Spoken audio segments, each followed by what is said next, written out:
अस्सलाम वालेकुम student, welcome to the natural philosophy series P10 lecture number 5 of chapter 1 general wave properties. तो आज हम इस लेक्चर के अंदर डिस्कस करने वाले हैं कि एक वेव के पास क्या क्या करेक्टरिस्टिक्स हो सकती है। तो आइए देखते हैं। सबसे पहले मैंने लिखा है क्या, टाइम पीरियड। टाइम पीरियड क्या होता है, जिसकी डेफिनेशन आसान से लिख दी गई है रोबोट के ऊपर, नोट कर लें इसे ताकि एग्जाम में क्या हो, आसानी हो। Time required to complete one oscillation of wave is called time period. क्या है भाई, एक ऑसिलेशन कंप्लीट करने के लिए किसी वेव को जो टाइम रिक्वायर्ड होता है उसे क्या कहते हैं, टाइम पीरियड कहते हैं। तो ये देखें, यहाँ पर कुछ वेव हैं, कुछ लहरें बनी हुई हैं। तो आए इस लहरों में डूबकर कहीं चलते हैं, कहीं दूर चले जाएं हम। तो कहाँ दूर जाते हैं, आइए देखते हैं। अगर देखें यहाँ पर तो हमारे पास कितने साइकिल्स हैं टोटल, 1 2 3 4 5, ठीक है ना। तो यहाँ पर हमारे पास टोटल 5 साइकिल है। अगर इसे देखा जाए 1 2, ठीक है ना, तो ये टोटल कितना है, 180 डिग्री है, और ये टोटल कितना है, 180 डिग्री है। तो दोनों को मिला दिया जाए तो टोटल कितना हो जाएगा, 360 डिग्री। और एक साइकिल या एक ऑसिलेशन में जो होता है वो कितने डिग्री होते हैं, टोटल 360 डिग्री होते हैं। यानी कि अगर इन दोनों को मिलाया जाए, यानी एक क्रेस्ट या एक ट्रफ को मिलाया जाए, तब आपके पास जाकर क्या होगा, एक ऑसिलेशन या एक साइकिल क्या होगा, कंप्लीट होगा, जिसे हम क्या कहेंगे, एक वेव कहेंगे। तो इससे क्या होता है भाई, किसी सोर्स से प्रोड्यूस होता है जो वेव, उसमें एक क्रेस्ट और एक ट्रफ तक का जो को कवर करने के लिए, कंप्लीट करने के लिए जो टाइम रिक्वायर्ड होता है, उसे आप क्या कहते हैं, टाइम पीरियड कहते हैं। यानी कि एक ऑसिलेशन में कितने आते हैं आपके पास, क्या तो आप दो क्रेस्ट के लें, दो ट्रफ के लें, या एक क्रेस्ट और एक ट्रफ के लें। तो उससे कंप्लीट करने के लिए जो टाइम रिक्वायर्ड होता है उससे आप क्या कहते हैं, टाइम पीरियड कहते हैं। अच्छा, टाइम और टाइम पीरियड में डिफरेंस है, ठीक है ना। टाइम जो है ना वो किसी रिपीटिंग उसके लिए नहीं करते आप, मोशन के लिए। लेकिन रिपीटिंग मोशन के लिए जो मोशन बार बार क्या हो रही है, रिपीट हो रही है, उसके लिए आप क्या वर्ड यूज़ करते हैं, टाइम पीरियड का वर्ड यूज़ करते हैं। हालांकि जो यूनिट है दोनों की सेम है, यानी कि टाइम पीरियड की भी ऐसा यूनिट क्या है, सेकेंड ही है। इसके बाद हमारे पास कौन सी प्रॉपर्टी है, टाइम की जब हम बात करते हैं तो टाइम का एक रेसिप्रोकल होता है, टाइम का उल्टा, यानी कि फ्रीक्वेंसी क्या होती है, ये तो बोल दिया आपको, रेसिप्रोकल ओके, ठीक है, बाय द फॉर्मूला।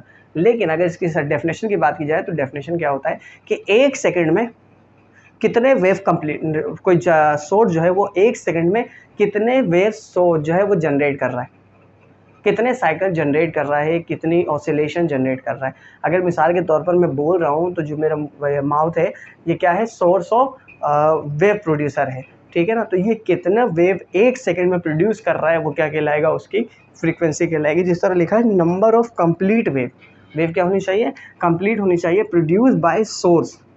कौन प्रोड्यूस कर रहा हूँ, सोर्स प्रोड्यूस कर रहा हूँ, पर यूनिट टाइम, कितने सेकंड में, कितने टाइम में, एक सेकंड में कोई सोर्स कितने नंबर ऑफ वेव को क्या कर रहा है, प्रोड्यूस कर रहा है, उसे क्या कहते हैं, फ्रीक्वेंसी कहते हैं। फॉर्मूला क्या है फ्रीक्वेंसी का, नंबर ऑफ वेव कह लो, नंबर ऑफ साइकिल कह लो, नंबर ऑफ ऑसिलेशन कह लो, नंबर ऑफ वाइब्रेशन कह लो, तमाम की तमाम बातें क्या है, एक ही है कि कितने नंबर ऑफ वेव एक सोर्स प्रोड्यूस कर रहा है, कितने सेकंड में, एक सेकंड में, वो क्या कहलाएगा, उसकी फ्रीक्वेंसी कहलाएगी। तो फ्रीक्वेंसी की यूनिट क्या बनेगी भाई, नंबर ऑफ साइकिल है, नंबर ऑफ वेव है, तो सिंपल एक नंबर है तो नंबर की तो कोई यूनिट नहीं होती। लेकिन यहाँ क्या है, टाइम पीरियड मौजूद है, तो टाइम पीरियड की यूनिट क्या होती है, सेकंड, और फ्रीक्वेंसी की यूनिट सेकंड इनवर्स। अगर यूँ कहें कि ड्राइव यूनिट, जैसा कि आपने क्लास 9 में पढ़ा होगा, पढ़ा था ड्राइव यूनिट और SI यूनिट, तो यूँ कह लें कि अगर मैं फ्रीक्वेंसी की ड्राइव यूनिट की बात करूँ तो सेकंड इनवर्स फ्रीक्वेंसी की ड्राइव यूनिट है। जबकि SI यूनिट क्या है, हर्ट्स है, हर्ट्स एक साइंटिस्ट का नाम है, ठीक है ना। यानी कि सेकंड इनवर्स बराबर होगा किसके, हर्ट्स के। तो ये बात थी इसकी किसकी, सेकंड कैरेक्टरिस्टिक्स फ्रीक्वेंसी की। आइए थर्ड देखते हैं कि थर्ड कैरेक्टरिस्टिक्स क्या होती है इसकी। थर्ड कैरेक्टरिस्टिक्स में मैंने लिखा है वेव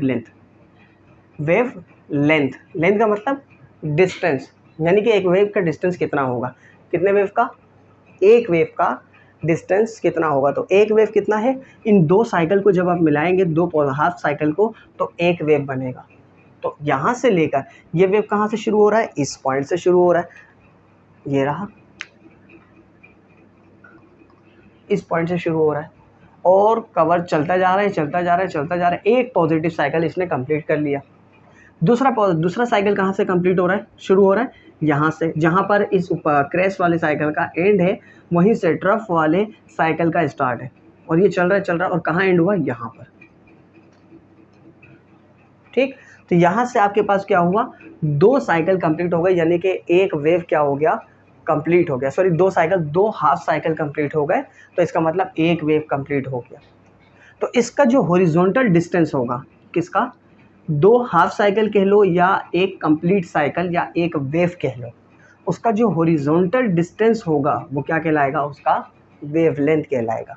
इसी तरह लिखा द हॉरिजॉन्टल डिस्प्लेसमेंट, कौन सा displacement, horizontal displacement cover by the wave. कौन कवर कर रहा है, वेव के साइकिल तो बहुत सारे, ठीक है, इन वन कंप्लीट वाइब्रेशन। कितनी वाइब्रेशन होनी चाहिए, एक वाइब्रेशन में। तो ये रहा एक वाइब्रेशन, मैंने कहा वाइब्रेशन कहो, ऑसिलेशन कहो, साइकिल कहो या वेव कहो, तमाम बातें क्या है, एक ही है। तो एक वाइब्रेशन में हॉरिजॉन्टल डिस्प्लेसमेंट जितना वो कवर कर रहा है वो क्या कहलाएगा, उसका वेवलेंथ कहलाएगा। क्या कहलाएगा, वेवलेंथ। जैसा कि ये रेड डॉटेड लाइन से मैंने शो किया, तो यहाँ तक ये जो इसकी हॉरिजॉन्टल लाइन है, यहाँ से यहाँ तक उसे क्या कहा है, वेवलेंथ कहा है। क्या कहा है, वेवलेंथ। वेवलेंथ का जो सिंबल है वो क्या है, लैम्डा है। क्या है, लैम्डा।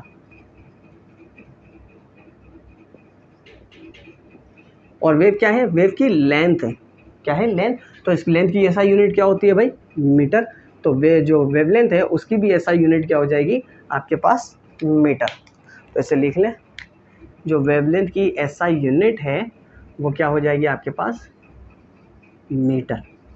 क्यों, क्योंकि वेव लेंथ है, यानी वेव की एक लेंथ। और कौन सी लेंथ, हॉरिजॉन्टल। एक वेव की हॉरिजॉन्टल लेंथ को क्या कहते हैं आप, वेवलेंथ कहते हैं।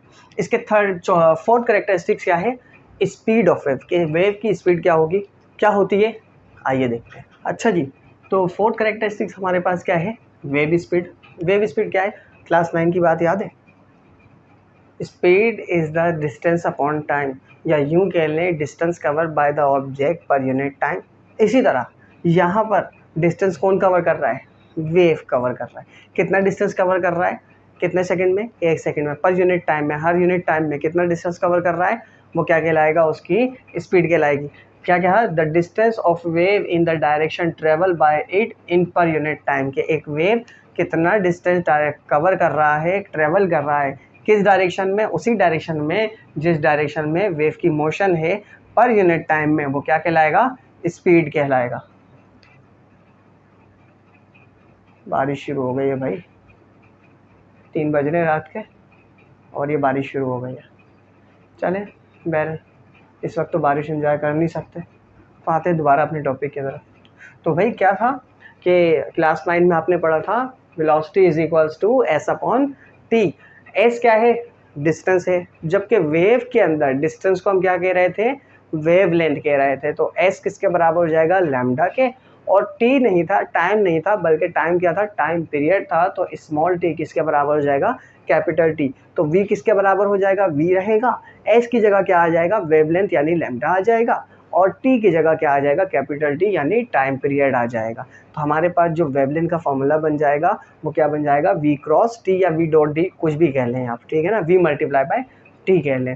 तो हमारे पास जो वेवलेंथ के लिए फॉर्मूला आया वो क्या आया, v इंटू टी। जबकि स्पीड ऑफ वेव के लिए क्या आया, लैम्डा अपॉन टाइम पीरियड, यानी वेवलेंथ अपॉन टाइम पीरियड। लेकिन अगर क्या हो, इन टर्म ऑफ फ्रीक्वेंसी चाहिए हो, किस फॉर्म में चाहिए हो भाई, आपको जो स्पीड है वो किस फॉर्म में चाहिए, फ्रीक्वेंसी के फॉर्म में। तो आपको क्या करना पड़ेगा भाई, जिससे लिखा है speed in term of frequency, कोई मसला नहीं है।